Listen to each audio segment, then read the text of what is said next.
শোষিত বালুচিস্তান এক অব্যক্ত যুদ্ধের দলিল। দৃষ্টির আড়ালে এক প্রদেশ, পাকিস্তানের দক্ষিণ পশ্চিম কোণে ছড়িয়ে থাকা বিস্তীর্ণ এক ভূমিখণ্ড বালুচিস্তান। আয়তনে বিশাল, কিন্তু উন্নয়নে সবচেয়ে পিছিয়ে। বহির্বিশ্ব যখন পাকিস্তানের ভূ রাজনীতির চালে ব্যস্ত, তখন বালুচিস্তান এক অন্তর্ঘাতমূলক নির্যাতনের ইতিহাস বহন করে চলছে, যা অনেকটাই নিঃশব্দ, অপ্রকাশ্য, কিন্তু মর্মন্তুদ। বালুচিস্তান পাকিস্তানের সবচেয়ে বড় প্রদেশ, কিন্তু সবচেয়ে কম জনবহুল। এটি খনিজ সম্পদে ভরপুর, বিশেষ করে গ্যাস, কয়লা, তামা, সোনা এবং সম্প্রতি আবিষ্কৃত লিথিয়াম সহ নানা মূল্যবান খনিজ। এখানেই অবস্থিত চীনের সঙ্গে যুক্ত গওদর বন্দর, সিপিইসি প্রকল্পের মূল কেন্দ্র। এই ভৌগোলিক ও কৌশলগত গুরুত্বের কারণেই কেন্দ্রীয় পাকিস্তান সরকার এই অঞ্চলকে শক্ত হাতে নিয়ন্ত্রণে রাখতে চায়। বৈষম্য ও দমনপীড়ন সম্পর্কে বালুচদের অভিযোগ রয়েছে। ১.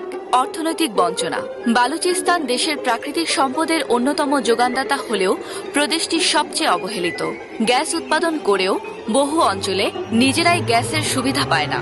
গওদর বন্দর থেকে রাজস্ব আসে, কিন্তু স্থানীয় মানুষদের চাকরি বা উন্নয়নের সুফল মেলে না।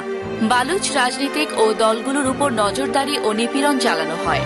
স্বাধীনতাকামী বা স্বায়ত্তশাসন দাবিকারী নেতাদের দেশদ্রোহী আখ্যা দিয়ে গুম ও বিচার বহির্ভূত হত্যাকাণ্ড চালানো হয়। নির্বাচনের নামে অনেকটা পুতুল রাজনীতি চলে, প্রকৃত প্রতিনিধিত্ব নেই।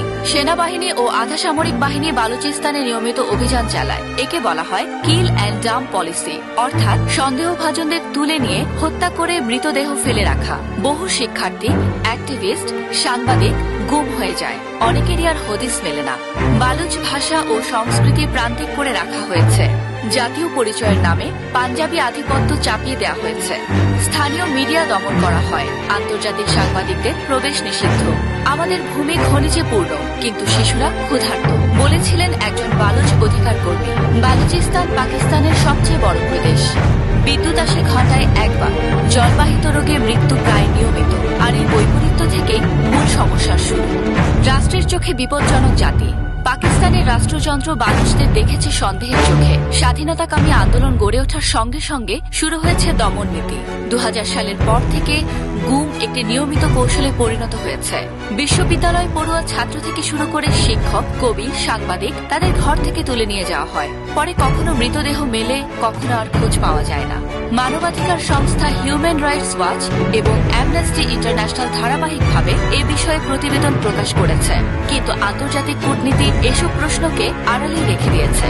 চীনের বেল্ট অ্যান্ড রোড ইনিশিয়েটিভের আওতায় গড়ে ওঠা গওদর বন্দরকে বলা হচ্ছে পাকিস্তানের নতুন দুবাই, কিন্তু বাস্তবতা হল এই প্রকল্পে স্থানীয় বালুচরা পরিণত হয়েছে প্রান্তিক জনগোষ্ঠীতে। কারণ বন্দরের নিরাপত্তার জন্য গড়ে তোলা হয়েছে বাঁশের প্রাচীর, যা বালুচদের প্রবেশে বাধা দেয়। স্থানীয় জেলেরা সমুদ্রে যেতে পারে না, তাদের জীবিকা হারিয়ে গেছে। উন্নয়ন এসেছে, কিন্তু তাদের জন্য নয়, চীনা কোম্পানি আর সেনাবাহিনীর জন্য। আমরা ১৯৭১-এর বাংলা, শুধু এখানে কেউ দেখছে না, এভাবে কষ্ট প্রকাশ করেছিলেন এক বালুচ মা যার ছেলে ৬ বছর ধরে নিখোঁজ। এই তুলনাটা এখন শুধু আবেগ নয়, বাস্তবতাও। যেমন পাকিস্তান রাষ্ট্রের অর্থনৈতিক শোষণ দুই ক্ষেত্রেই তীব্রভাবে দেখা যায়। ১৯৭১ সালে বাংলাদেশে, আর এখন বালুচিস্তানে। রাজনৈতিকভাবে উপেক্ষিত ছিল বাংলা, এখন বালুচিস্তানও তাই। সাংস্কৃতিক দমন ও গণগুম দুই সময়ই রাষ্ট্রীয় হাতিয়ার ছিল। শুধু পার্থক্য, ১৯৭১ সালে বাংলাদেশ পেয়েছিল আন্তর্জাতিক সমর্থন ও বিজয়, আর বালুচিস্তান এখনো নিঃসঙ্গ। বালুচ সমাজে এখন প্রতিদিনই মায়েরা সন্তান হারাচ্ছেন, তরুণেরা উধাও হয়ে যাচ্ছেন, কবিরা লিখতে পারছেন না। তবুও কিছু নারী সামনে আসছেন।